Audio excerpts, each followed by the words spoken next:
Hello friends, welcome to Unacademy, India's largest online learning platform for UPSC Civil Services Preparation। और स्वागत है आपका India के number 1 UPSC channel UPSC 101 पर, जहां पर एक बार फिर हम आपके साथ हाजिर है डियर फ्रेंड। हमारा ये जो नया इनिशिएटिव है जहां पर हम अपने लर्नर के साथ बात करते हैं और उसे एक चांस देते हैं अपने मेंटर से बात करने का। और ये हर हमारा जो अनअकैडमी का प्लेटफॉर्म है और यहाँ पर नई नई चीजें हम एस्पिरेंट्स के लिए ला रहे हैं, जिससे एस्पिरेंट्स को एक फील मिल सके कि वो अपने मेंटर्स के साथ बात कर सकता है, अपने टीचर्स के साथ बात कर सकता है। और कई बार पढ़ाई के अलावा भी बहुत सारे ऐसे मुद्दे होते हैं जिन पर बच्चों को लगता है कि उन्हें अपने मेंटर्स के साथ बात करनी चाहिए और उन्हें इसका चांस नहीं मिल पाता। तो आज मेरे साथ एक बहुत ही बढ़िया स्टूडेंट है जो हैदराबाद से, डियर फ्रेंड इमरान मेरे साथ हैं, और जो मुझसे साथ पिछले 2-3 महीनों से जुड़े हुए हैं और इनके एक प्रोग्रेस जिसके बारे में मुझे एक आइडिया रहता है। आज इमरान मेरे साथ जुड़े और मैं चाहूंगा कि बच्चों आपको ये बताएं अपने बारे में कि व्हाट एग्जैक्टली हिज बैकग्राउंड और किस तरह से प्रिपरेशन को आगे लेकर बढ़ रहे हैं और क्या इनके डाउट हैं। इमरान, आपका बहुत बहुत स्वागत है और आप अपने बारे में थोड़ा सा बताइए। Good evening sir, my name is Imran, I am from Hyderabad. So मेरा ग्रेजुएशन 2 इयर्स बैक हो गया था, तो मैं यूपीएससी प्रिपरेशन करना चाहता था। तो हैदराबाद में मैं वेरियस लोकल ऑफलाइन इंस्टीट्यूट्स के लिए रेफर करा था। अनफॉर्चुनेटली उसी समय पे कोविड-19 का बहुत बढ़िया फाइल हुआ था, तो तब मैं सोचा कि I need to wait. Then I started watching videos on YouTube which are free. Then I came to know about UPSC 101 where आप उस पर टीच करते हैं। उसी पर सुमित सर, पंकज सर और अर्चित सर, ऐसे बहुत अच्छे फैकल्टी मैं क्लास सुना था। मुझे बहुत फ्लेक्सिबल से पूरे टॉपिक्स आसान से समझ गया था। तो I got interested in Unacademy and I thought that in this COVID situation, online classes are the best for preparing UPSC. So I took Unacademy Plus subscription. ये जो सेशन है इमरान, ये सेशन एक ऐसा सेशन है जिसमें हमारा जो भी स्टूडेंट है, जो भी एस्पिरेंट्स है, वो अपने किसी भी डाउट को, किसी भी उसके माइंड में जो क्वेरीज हैं, that you may ask your mentor directly. मुझे पता है कि आप साउथ इंडिया से हैं तो आपको थोड़ा सा हिंदी बोलने में दिक्कत होगा, बट आप अपनी बातों को फ्रीली बोल सकते हैं। You can mix Hindi and English, जहां पर भी आपको लगता है कि आप इंग्लिश मिक्स कर सकते हैं आप कर सकते हैं, बट अपनी बातों को, जो भी आपके इश्यूज हैं, आप मुझसे पूछ सकते हैं और ये आपको फ्रीडम है। ये सेशन आपके लिए है। या सर पहले जो यूपीएससी सब एस्पिरेंट को मेन प्रॉब्लम कहाँ रहती कि time management. Sir time management is becoming somewhat of a biggest problem, and the consistency. If I study today 6 or 7 hours, the next day I'm unable to study the exact amount which I studied yesterday. So the consistency also becoming weak, and sometimes the time is becoming also a big hurdle for my preparations. All right dear friend, और ये जो आपका doubt है बहुत ही specifically अगर मैं आपसे बोलूं तो आप दो बातों के बारे में बात कर रहे हैं। पहला तो टाइम मैनेजमेंट और दूसरी जो बात है कंसिस्टेंसी। और देखिए, केवल आपका ही नहीं, ये हजारों एस्पिरेंट्स का ये एक डाउट रहता है कि किस तरह से वो अपने टाइम को मैनेज करें। प्रीलिम्स, मेंस, ऑप्शनल, एसे, आंसर राइटिंग, करंट अफेयर्स, ऐसे बहुत सारे एरियाज हैं और बच्चे को कई बार ऐसा लगता है कि कितना टाइम मैं किस एरिया को दूं, in what manner I should channelize my effort. ये एक बड़ा डाउट बच्चों के माइंड में रहता है। तो इमरान, आपको थोड़ा सा समझना पड़ेगा कि जब आप इस एग्जाम की प्रिपरेशन को स्टार्ट करते हैं तो आपको समझना पड़ेगा कि these are certain important areas. Like हर बच्चा जब इस एग्जाम की प्रिपरेशन स्टार्ट करता है तो उसे यही लगता है कि पहले अटेम्प्ट में वो आईएएस बन जाएगा, आईपीएस बन जाएगा। आपको भी ऐसा लगता है या नहीं? हाँ या नहीं? हाँ सर, हाँ। ये सबको लगता है। देखिए, सबको लगता है, कोई भी बच्चा ये सोच कर नहीं आता कि मैं यहाँ पर 2 अटेम्प्ट दूंगा, तीसरा अटेम्प्ट दूंगा। कई बार ऐसी संभावनाएं बन जाती हैं, बट जब आप इस पूरे एग्जाम के सिलेबस को देखते हैं इमरान, तो आप पाओगे कि how to present your ideas, that matters most. आप किस तरह से अपने आइडियाज को, अपनी लर्निंग को एक्सप्रेस करते हैं, ये यहाँ पर बहुत मैटर करता है। तो no doubt writing is one important component of UPSC civil services preparation. केवल पढ़ने से यहाँ पर काम नहीं होगा। देन जब पढ़ने की बात आती है तो लोग ये भी बोलते हैं कि एनसीईआरटी भी पढ़ो।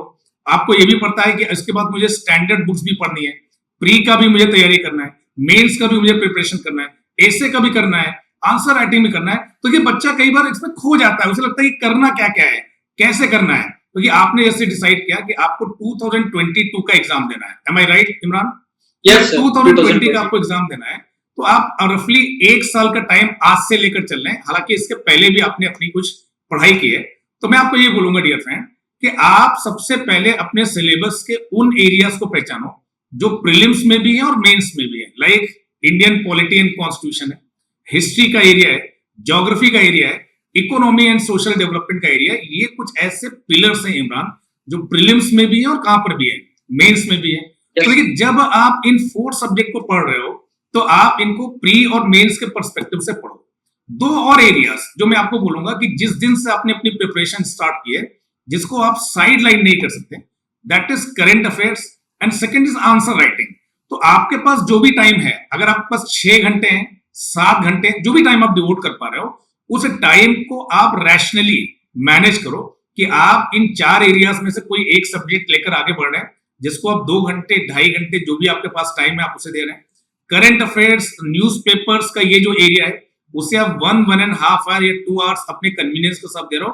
Plus I will always suggest कि at least half an hour, 40 minute या 1 आवर आप कुछ लिखिए।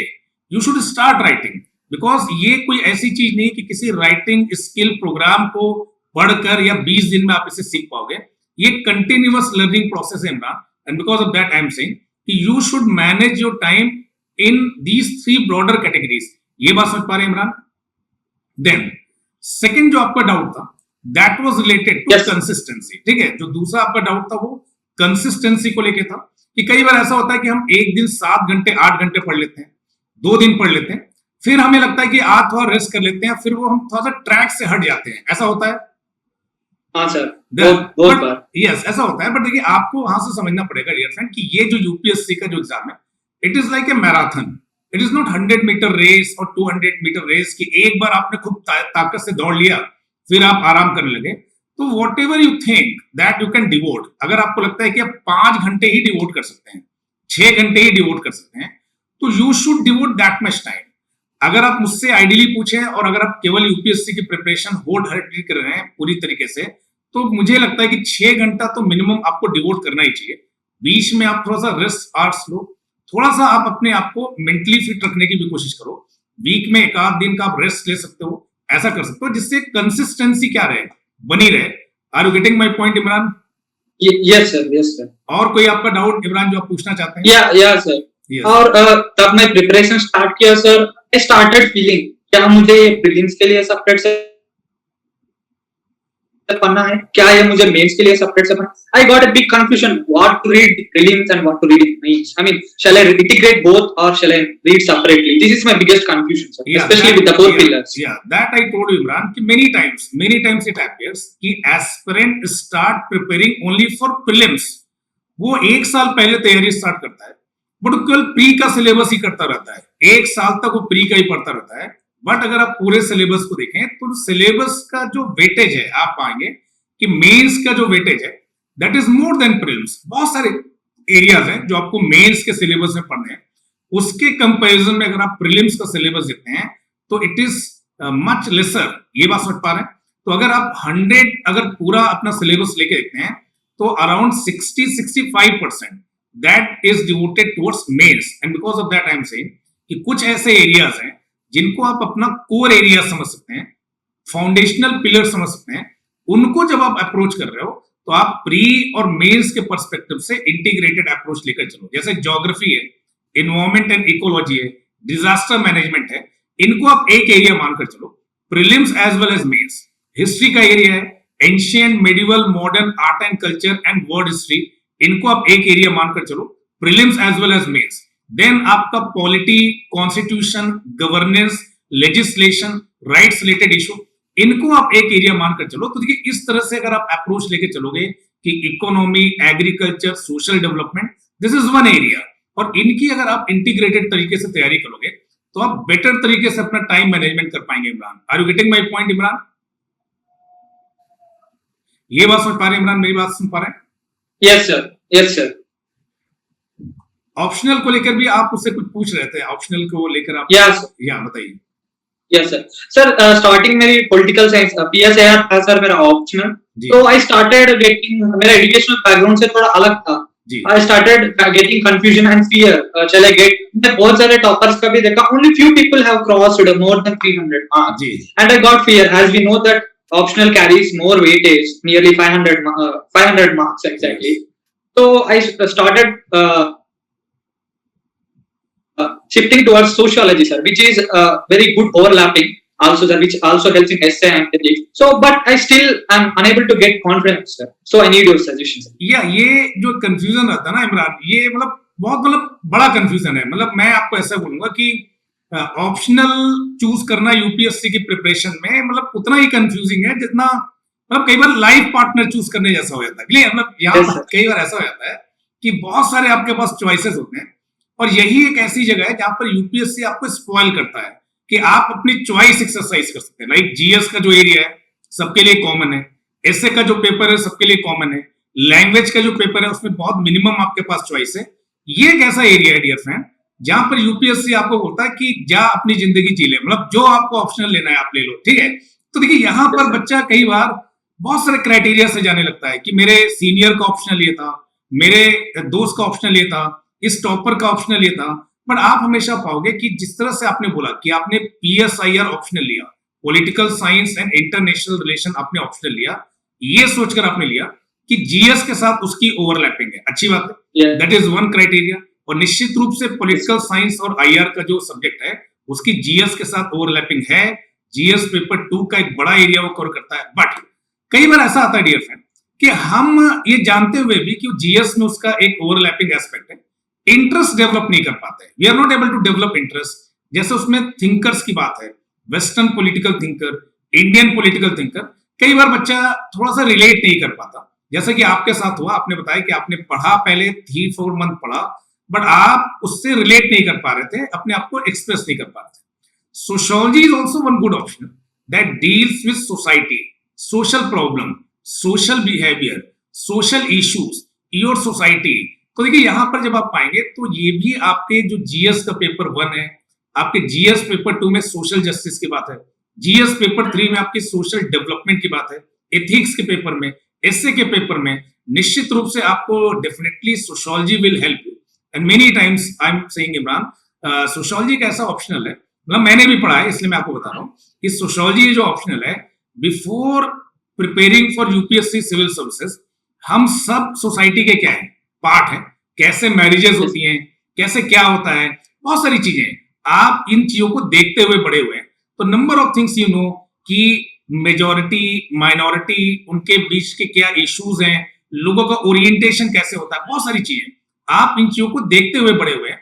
तो जब आप सोशियोलॉजी जैसे सब्जेक्ट को पढ़ते हो तो आपको कुछ नया नहीं लगता। एंड बिकॉज ऑफ दैट, जैसे कि आपने बोला कि अभी आप सोशियोलॉजी के साथ रिलेट कर पा रहे हो, बट आप कन्विंस नहीं हो कि ऐसा तो नहीं कि पॉल साइंस वाला डिसीजन गलत था, ये डिसीजन भी गलत हो जाएगा, फिर मेरा क्या होगा। मतलब ऐसा ऐसा कई बार बच्चों के माइंड में डाउट आता है हाँ, कि मेरा क्या हाँ, होगा। ठीक है, आपका कुछ नहीं, बहुत अच्छा होगा। Sociology is a good option and definitely ये आपको जीएस में भी मदद करेगा। और वो जो एक ओरिएंटेशन है कि आपके जो आंसर्स होने चाहिए, एक बैलेंस आंसर होने चाहिए, एक सेंसिटिविटी होनी चाहिए, तो definitely it will improve, it will help you to improve your answer writing skill. तो सोशियोलॉजी एक अच्छा ऑप्शनल है जो आपको जीएस में भी मदद करेगा, ऐसे आपको एसए में भी मदद मिलेगी, इंटरव्यू में भी आप ज्यादा अच्छे से आंसर दे पाओगे। तो आप इसके बारे में निश्चिंत रहो। Once you have made up your choice, pol science भी अच्छा ऑप्शनल था, बट सिंस आप उसको चेंज करके यहाँ पे सोशियोलॉजी में आए हो, तो एक बार जैसे गलती हो जाती है तो हम बार बार ऐसा सोचते रहते हैं कि फिर से तो गलत नहीं कर रहा हूं मैं, ऐसा डाउट आता है। बट आप एकदम कॉन्फिडेंट होकर सोशियोलॉजी के साथ आगे बढ़िए। सोशियोलॉजी एक अच्छा ऑप्शनल है जो आपको हेल्प करेगा। और कोई डाउट इमरान, और कुछ पूछना चाहते हैं आप? हाँ सर। सर अभी तक मैं करंट अफेयर्स को बहुत एक्सक्लूसिव से पढ़ना स्टार्ट नहीं किया सर। मेरे मन में एक क्वेश्चन है, कब से अगर मैं 2022 में अटेम्प्ट देना चाहता हूँ तो कब तक करंट अफेयर्स पढ़ना चाहिए सर? जैसे 2022 अगर हम प्रिज्यूम करें कि जून में एग्जाम होने वाला है, ठीक है, तो ideally you should cover 12 month current affairs. 12 महीने का आपको करंट अफेयर्स कवर करना पड़ता है। तो अगर आप मुझसे पूछेंगे तो मैं आपको बोलूंगा सेफ साइड में, सेफर जोन में आप जून 2021 से लेके मार्च 2022 का करंट अफेयर्स क्या करिए, कवर करिए। But in any case dear friend, सितंबर से लेके मार्च का जो करंट अफेयर्स होता है that is very crucial. Many times जब आप करंट अफेयर्स को अप्रोच करते हैं तो आप पाते हैं कि उसमें कुछ इश्यूज हैं और वो इश्यूज पहले से चले आ रहे हैं।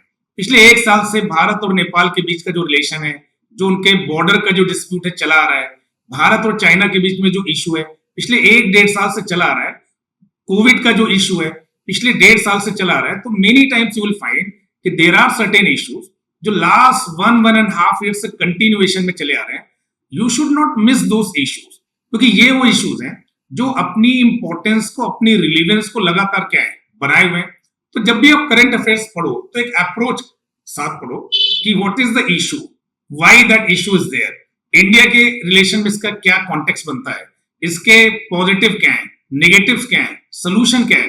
देखिए ये जो करंट अफेयर्स आप पढ़ रहे हो that you are not just reading from the prelims perspective, ये आप इंटीग्रेटेड अप्रोच के साथ पढ़ रहे हो कि जब आप यूपीएससी के एग्जाम को आप देखेंगे तो very less factual information will be there Imran. Many times they ask those things that are issue related. कोई इंटरनेशनल ऑर्गेनाइजेशन न्यूज में काफी रहा, कई बार ऐसा होता है कि चाइल्ड राइट की बहुत सारी बातें की जा रही हैं, महिलाओं के बारे में बातें की जा रही हैं, उनसे रिलेटेड कौन से इंस्टीट्यूशंस हैं जो अच्छा काम कर रहे हैं, तो ये आपको लिंक करना है डियर फ्रेंड, ये बात समझ पा रहे हैं। तो rather going for information you should go for issues, you should try to link them with the institutions that are in news, why these institutions are there. तो अगर इस अप्रोच के साथ आप करोगे तो आपको लगेगा कि हाँ मैं काफी सिग्निफिकेंटली तरीके से करंट अफेयर्स को कवर कर रहा हूं, ये बात समझ पा रहे हैं?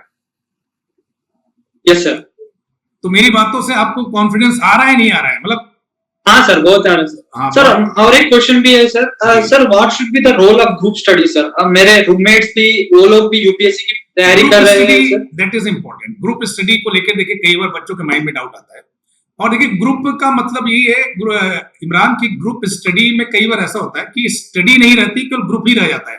तो मतलब आपको समझना है कि suppose you are very good in polity and your friend is very good in economy, तब एक अच्छा ग्रुप स्टडी हो सकता है। एक और दोस्त है जो हिस्ट्री में काफी अच्छा है, बट सपोज तीनों दोस्त पॉलिटी में ही अच्छे हैं और तीनों ही इकोनॉमी में वीक हैं, तो अगर ग्रुप में बैठेंगे तो बस अपना दुख ही बांट पाएंगे कि हम तीनों इकोनॉमी में क्या है, वीक है। तो देखिए ऐसा ग्रुप नहीं बनाना है, हमेशा आपको ग्रुप ऐसा बनाना है कि एक म्यूचुअल बेनिफिट हो। ये बात समझ पा रहे हैं कि आप अपने फ्रेंड को हेल्प कर पा रहे हैं, your friend is able to help you. और ये यूपीएससी की जो प्रिपरेशन है, निश्चित रूप से यहाँ पर ग्रुप का एक बहुत बड़ा योगदान होता है। मैंने ऐसा कई बार देखा है कि ग्रुप का सिलेक्शन हो गया है, या ग्रुप का कई बार अनफॉर्चुनेटली नहीं हो पाता है, कई बार वो स्टडी को छोड़कर ग्रुप में ही ध्यान देने लगता है। तो देखिए आपको ये समझना है कि ये जो टाइम है Imran, that is very crucial. Since you are studying in Hyderabad, you have one good group जो आपके साथ पढ़ रहा है, तो उनके साथ आपको एक हेल्दी डिस्कशन रखना है, अलग अलग मुद्दों पर, अलग अलग इश्यूज पर। एक दूसरे की हेल्प निश्चित रूप से इस एग्जाम में आपको हेल्प कर सकती है। तो group study is not a bad option, but there should be study. Group बाजी नहीं होनी चाहिए, बात समझ पा रहे हैं? यस सर, ठीक है, अंडरस्टूड सर। और कुछ पूछना चाहते हैं इमरान?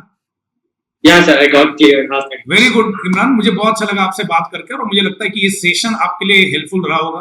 आप आए, हमसे बात की आपने हैदराबाद से, आपका बहुत अच्छा लगा मुझे, और आगे भी ऐसे सेशन हमारे होते रहेंगे। अगर आप कभी मुझसे कुछ पूछना चाहें, हमारे बाकी मेंटर से पूछना चाहें, तो आप पूछ सकते हैं। Thank you Imran, thank you for joining us, and thank you to all dear friend for joining on this particular session. Thank you, very nice, thank you.